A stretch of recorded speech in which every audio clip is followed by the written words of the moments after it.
This tutorial is on how to respond to letter of award for approval process. First, you will receive an email notification for letter of award approval. Click at the link.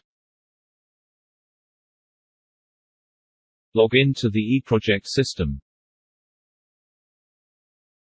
It will direct you to the letter of award module.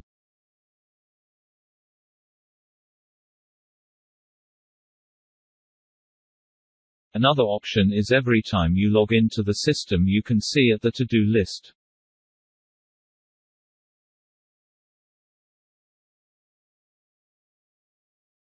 Then click View. Before approving or rejecting the letter of award, you can preview it first. Click at the print icon.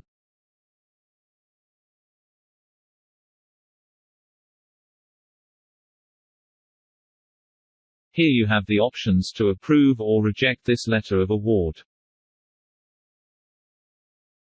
Then you can key in remarks. If the letter of award is reject, you can also key in remarks.